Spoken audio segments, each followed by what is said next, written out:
You know what a bunch of boxes mean? It's new fish day here at the Watercolors Aquarium Gallery. This comes from our favorite wholesaler. They specialize in giving us all kinds of funky, unique, and different stuff. In this order, a lot of stuff that I've never seen in my own eyes. Sweet. Let's see what we got.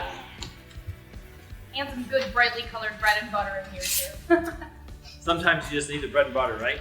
Bread and butter is not a derogatory term No, here. essentials. We'll call it. Essentials, I like it. All right, so this is Pseudomugil Ivanstock, Beautiful. one of the dwarf rainbows. We've been really liking the pseudomugils lately, and this one has a little bit more red on it than the other ones do. It's a very cool fish. Definitely males and females in there. Yeah, I've never seen these before. We'll see what happens when I baby them a little bit. I'm sure they're gonna be gorgeous. This is Alanicar corneliae. We got some females in. One of our regulars requested some females. He's got a lonely male, so maybe in a couple of months we'll have some babies of these around. Perfect. That's assuming these are easier than comics, right?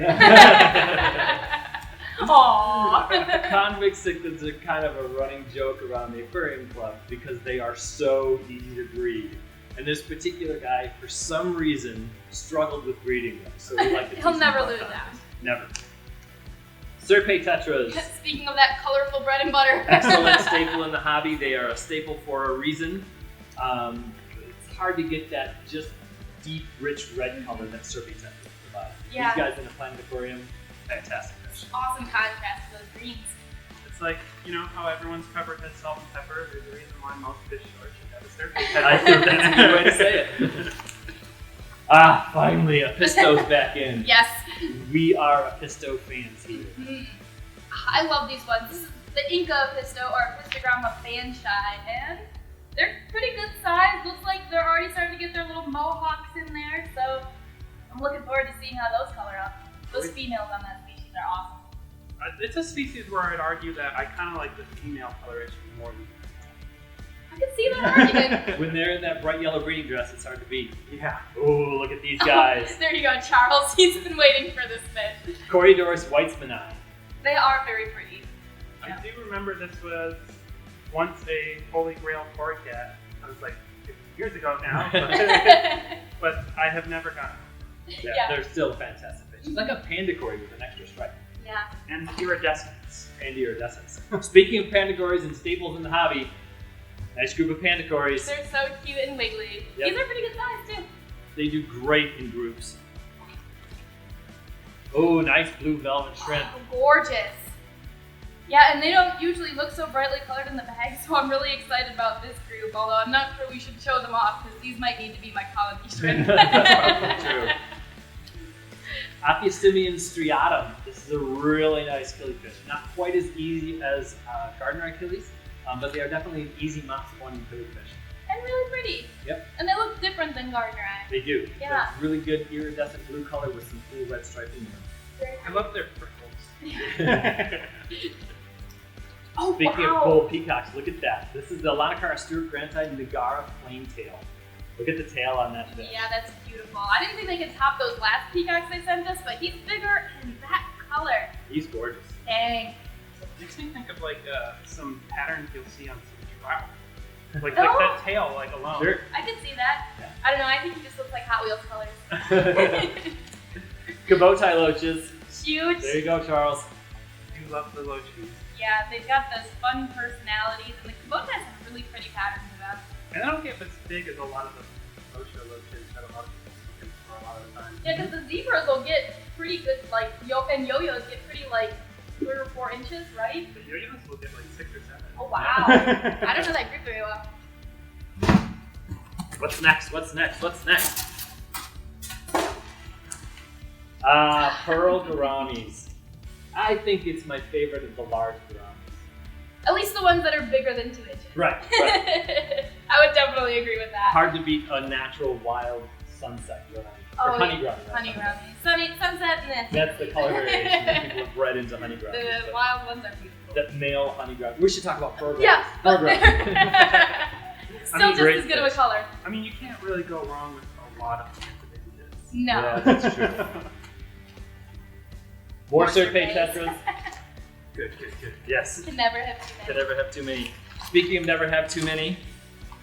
Sunset platies. Just bold, bright. It's my favorite color pattern on a platy. Yeah. Yep. Bold, bright colors. I love them. Speaking of bold, brightly colored live bearers, the red velvet swordtail. This is those are really nice. Yep. Yeah. Super outgoing, super hardy, easy breeders. What's wrong with the swordtail? Exactly. Oh, look at these guys. Look at how big those are. Dang! I've never seen glass cats this size before. What a unique fish. They're kind of intimidating at that time. But so peaceful. I mean, glass cats don't really mess with anybody. They love to be in a group. They keep to themselves and just look really crazy. And other fish really leave them alone as well. For a timid fish, they don't get intimidated because the other fish don't see them. Right? It's really cool to watch the behavior of fish around those glass cats. They're just like, oh, it's something in these glass. Something like, yeah. Green fire tetras. Nice. Nice smaller tetra. Has that flash of orange with a hint of green. And kind of comparable to an ember tetra, but a little longer body. Yeah. And quirky. Yeah. Orange rabbit snails. Cute. We've had the yellows for a while, but I think this is the first time we've had the oranges in. Really cute snails, really fun to watch, kind of like little aliens. Charles likes to scare them. Bony lip barbs. This is a weird fish. Glad to see we got more of those. Last time we did not have them as long as I would have liked to because they had really interesting spawning behaviors. They spawned really quickly. They were even kind of scraping a little bit of algae at the time. So I'm going to interrupt you. Look at that skull cap. yeah, Like it's a big iridescent scale on the top of their head. I didn't notice that last time. yeah, Very cool. yeah. We didn't have them long enough. These ones we might have to play with a little more. Yeah. What a weird fish, but like in a very delightful kind of way. Yeah. Apistogramma borelli. More apistos. Yay. Yay! We can never have enough pistons. I agree. And Look I at know that someone. man. Oh yeah, he's really nice, and he's good size too. Yeah. Someone's gonna be really excited about these. I was just talking to them yesterday. I'm already excited about it. You mean someone else? Someone other than us? Who cares? Wow. Another bag of the sunset platies. Nice. That's a fish that people should really keep in a big group because from across the room, like, It's striking. Yeah. you're like, whoa, your eye immediately goes to it. Right. Mhm. It's a striking fish.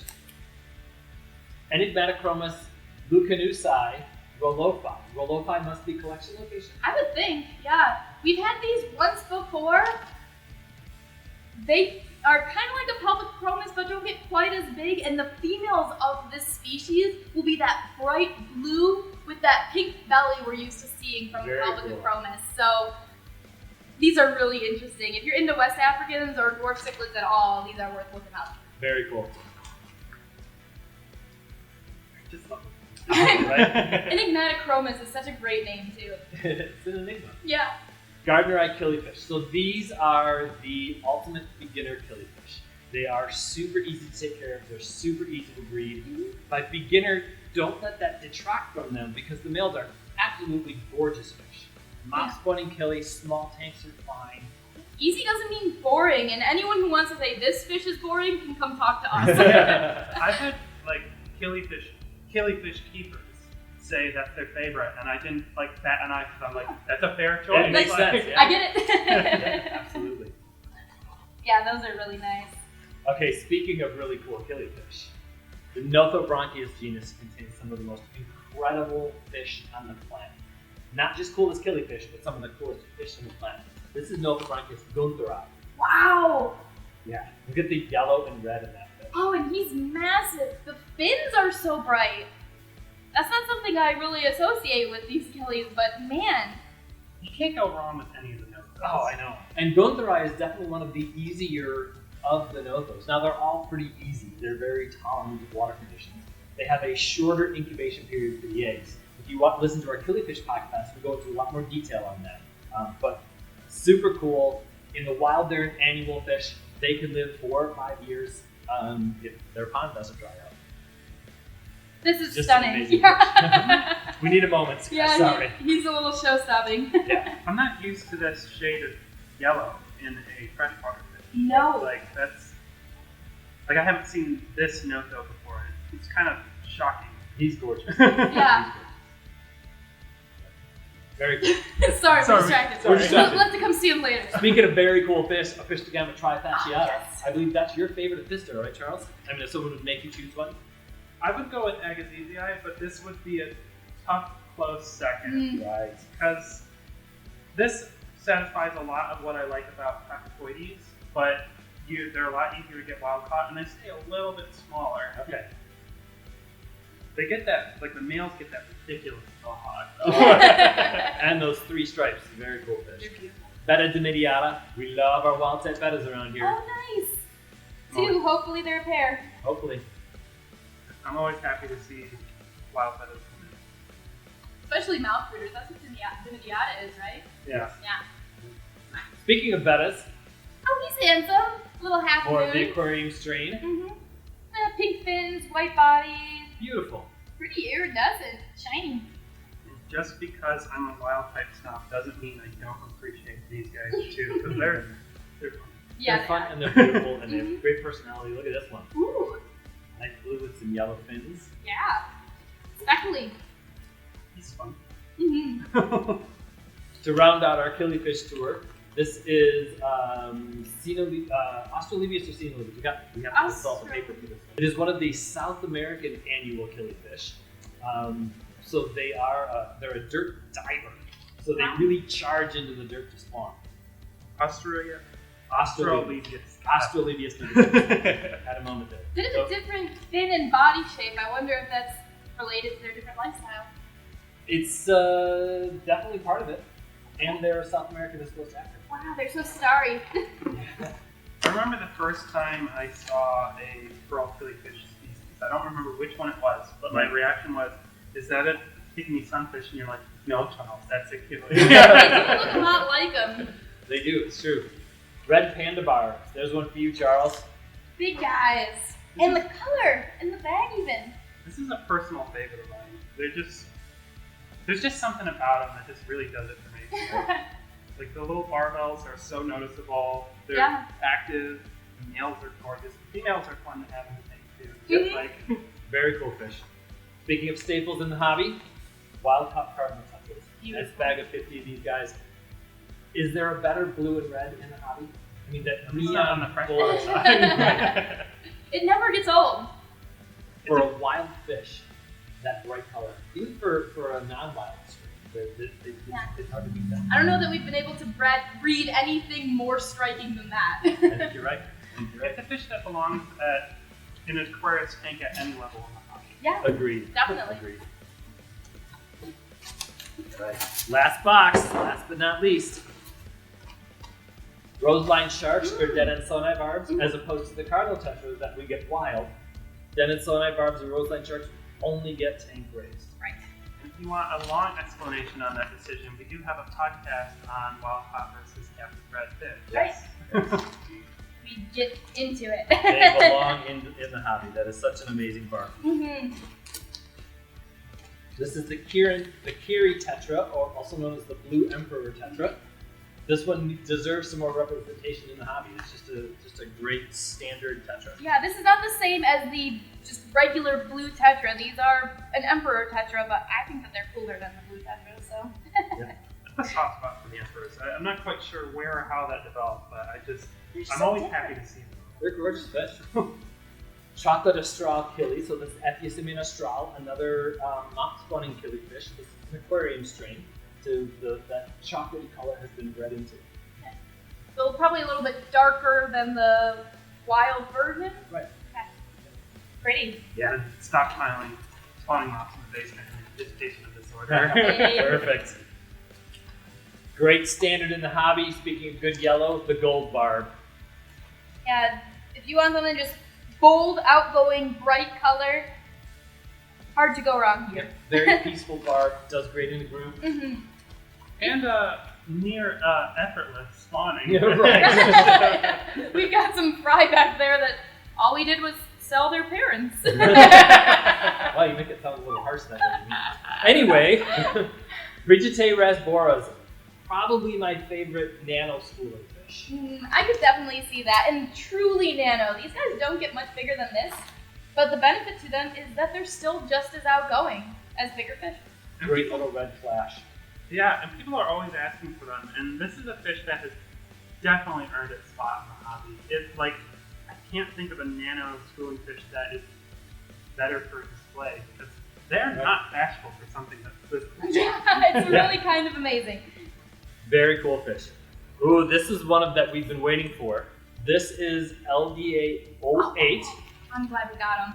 This is a wild type of one of the Bristlenose plecostomus groups. And so the Bristlenose plecostomus that we all know in the hobby is it's a hybrid.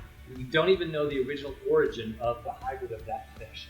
They showed up at some wholesaler many years ago, and they're a great algae fish, much better than the common plecostomus. Anyway, I'm rambling on about those guys. So this is a wild version of a Bristlenose plecostomus, probably one of the ancestors. Yeah, it's hard to explain exactly why this is so exciting for us, but this is Ancestris claro, and we know that, and that's amazing. Right. I'm really hoping we have a pair here because when we saw this on the list, I was like, oh, that's a name I recognize because Judy produced a few videos on these, and I'm like, I want to work with them, and they just look cool. Like they have those little gold rings on. Well, and the benefit of them not being a hybrid is too, we know how big they're gonna get. These guys really only get to, it says about 3 inches, and that's so manageable. Whereas the Bristlenose, depending on the strain, some of them stay 3 inches, some of them can get up to 6. So if you're working in smaller tanks, that distinction is important. Yes. Hopefully the breeding lab can produce a bunch of them. And that's the dream. Hopefully they're rare. Last but not least, this is the Kubotai or neon green red bora, and this is an all-time favorite of mine. We've been trying to stock one of the displays with these fish. I think this is the 4th attempt. This has definitely become one of our store staples just by necessity because we keep needing to reorder them. We put them into display, and then somebody wants them, and of course we sell them. So this is the neon green of the cardinal tetra. Mm-hmm. It's not a tetra at all, by the way, but that green from this fish is so bright and so bold. It's just as iridescent as a cardinal tetra's glitter. Absolutely. Yep. Yeah. Fantastic fish.